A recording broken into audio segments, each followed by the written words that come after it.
नमस्कार साथियों, जैसा कि मैंने अपनी पिछली क्लास में बताया था कंडक्टर, इंसुलेटर और रेजिस्टेंस के बारे में, और उससे पहले मैं वोल्टेज और करंट के बारे में बता चुका हूं। आज मैं आपको सोर्स ऑफ इलेक्ट्रिसिटी के बारे में बताऊंगा। एनर्जी पैदा करने के क्या क्या साधन है, सोर्स क्या क्या है, किस किस वजह से एनर्जी पैदा होती है, इनके बारे में। तो ये सबसे पहला है friction energy. Energy produced by the rubbing two material together. दो मटेरियल को आपस में रगड़ने से या उनका जो घर्षण पैदा होता है, उस घर्षण की वजह से वो दोनों एक दूसरे को अपनी तरफ खींचते हैं।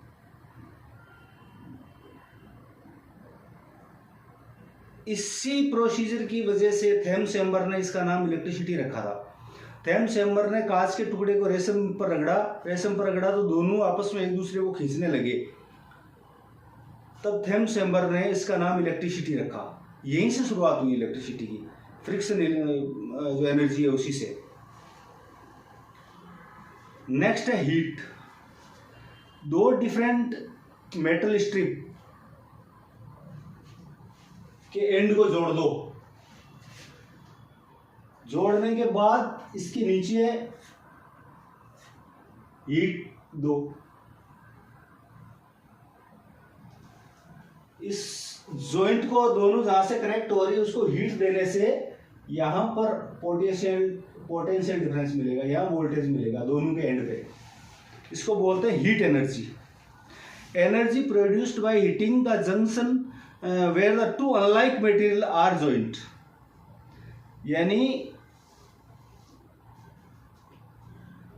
जो जंक्शन, जो अनलाइक मटेरियल जहां पर दोनों जॉइंट हुए हैं, इस जंक्शन को अगर हीट देंगे तो एनर्जी प्रोड्यूस होगी। तीसरा है light. Light just like a solar energy और लाइट से ही पैदा होती है। और आजकल ये इलेक्ट्रिसिटी का बहुत बड़ा सोर्स है। 8% जो सोलार एनर्जी है, ये एनर्जी का बहुत बड़ा सोर्स है। Chemical energy produced by chemical reaction when zinc electrode and copper electrode placed in a dilute acid, the two metals react to each other presence within the electrolyte and develop a potential difference। जब दो material zinc और copper, इनके electrode को dilute acid के अंदर रखा जाए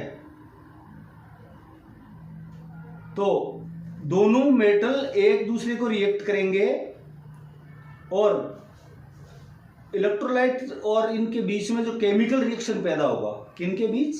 दोनों इलेक्ट्रोड और इलेक्ट्रोलाइट, जो केमिकल रिएक्शन पैदा होगा उससे पोटेंशियल डिफरेंस प्रोड्यूस होगा। ये अक्सर बैटरी में होता है, अक्सर बैटरी में नहीं, ये बैटरी में ही होता है। Pressure energy produced by compressing and decompressing specific crystal को प्रेस और डिप्रेस ही इलेक्ट्रिसिटी पैदा होती है। मैग्नेटिज्म, ये भी बहुत इंपॉर्टेंट है। मेन इंपॉर्टेंट इसमें कौन सा है? सोलार, बैटरी और magnetism. Energy produced in a conductor that cuts by magnetic lines of force. कोई भी कंडक्टर जब मैग्नेटिक लाइंस ऑफ फोर्स को कट करता है तो उस कंडक्टर में एनर्जी पैदा होती है। ये जनरेटर में होता है। तो आज हमारे बीच जो मेन सोर्स है वो है बैटरी, सोलार और जनरेटर। यह है इलेक्ट्रिसिटी के सोर्स।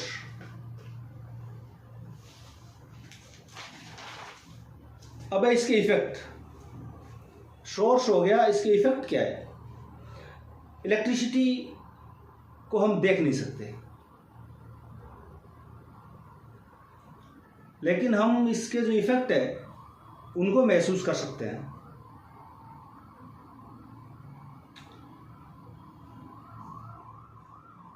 इसमें सबसे पहले फिजिकल इफेक्ट। फिजिकल इफेक्ट में अगर हम किसी लाइव कंडक्टर जिसमें करंट फ्लो हो रहा है उसको हम छूते हैं तो हमारी बॉडी, या हमारी नहीं, कोई भी वो बॉडी जिसमें जीवन है, जिसमें जान है, जिसके अंदर से ब्लड सर्कुलेट हो रहा है, उस बॉडी को शॉक लगेगा।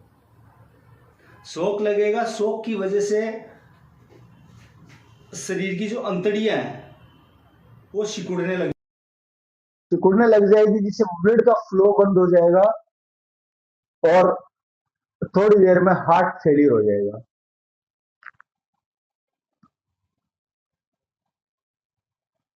इसमें अगर हाई वोल्टेज है तो ये एक्शन होने में तुरंत होता है, ज्यादा टाइम नहीं लगता। और अगर लो वोल्टेज है तो इसका प्रभाव थोड़ा कम रहेगा। तो वो है फिजिकल इफेक्ट। अब है रेज इफेक्ट। किसी वैक्यूम ट्यूब के अंदर से अगर इलेक्ट्रिसिटी को गुजारा जाए तो रेज बनेगी, जिसको हम एक्सरे बोलते हैं। ये अक्सर हॉस्पिटल में यूज होता है। ये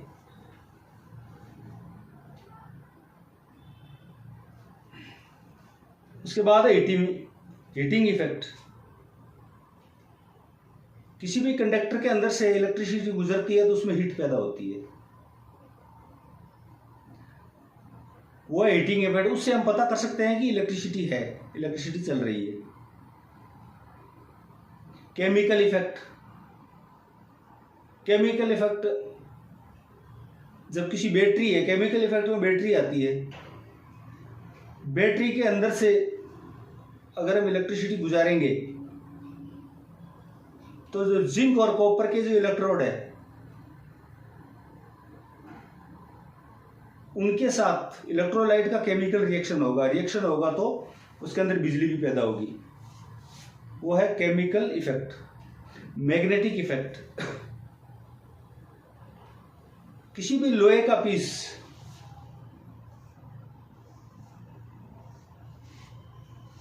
जैसे ये लोहे का पीस है,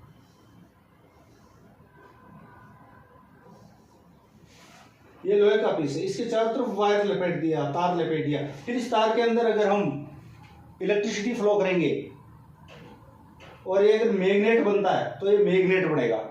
ये इसका मैग्नेटिक इफेक्ट है। कौन बनेगा मैग्नेट?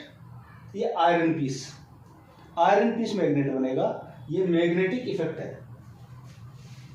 यह है इलेक्ट्रिसिटी के इफेक्ट। बैटरी क्या है? बैटरी की डेफिनेशन क्या है? Battery is a device which convert chemical energy into electrical energy and use as per requirement. Battery है एक ऐसा डिवाइस है जो केमिकल एनर्जी को इलेक्ट्रिकल एनर्जी में कन्वर्ट करती है। केमिकल एनर्जी क्या है? कैसे हो गई कि जिंक इलेक्ट्रोड और कॉपर इलेक्ट्रोड को डाइल्यूट एसिड के अंदर अगर हम रखेंगे तो इलेक्ट्रोड और उस इलेक्ट्रोलाइट के बीच, जो डाइल्यूट एसिड है उसके बीच में केमिकल रिएक्शन होगा।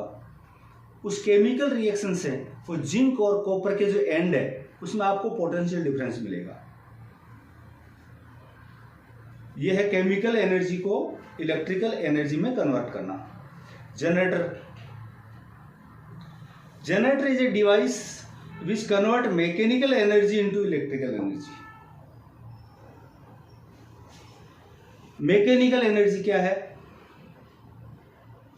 जनरेटर को हम ड्राइव दे रहे हैं किसी मैकेनिकल सोर्स से। जब हम मैकेनिकल सोर्स से जनरेटर को ड्राइव देंगे तो जनरेटर किसी मैग्नेटिक फील्ड के बीच में उसका आर्मेचर घूमेगा। आर्मेचर क्या है? आर्मेचर कंडक्टर है। जब मैग्नेटिक लाइन्स ऑफ फोर्स उस कंडक्टर को कट करेगी तो उस कंडक्टर में बिजली पैदा होगी। यह है जनरेटर की परिभाषा, मैकेनिकल एनर्जी को इलेक्ट्रिकल एनर्जी में कन्वर्ट करना। Thermocouples, when heat the two different material stiff, जिस तरह मैंने ये बताया, when heat the two different material strip junction then potential difference produced on second end of strip. जब दो डिफरेंट मटेरियल को आपस में जोड़ के और उसके जॉइंट को हम हीट करेंगे तो इनके दूसरे एंड पर हमें पोटेंशियल डिफरेंस मिलेगा। ये इस बेस पे थर्मोकपल काम करते हैं। थर्मोकपल काम यानी ये एक तरह का फायर सेंसर है। फायर सेंसर, ये फायर सेंसर इसलिए अगर कहीं जैसे आग लगी है, थर्मोकपल कई जगह लगा दिए जाते हैं।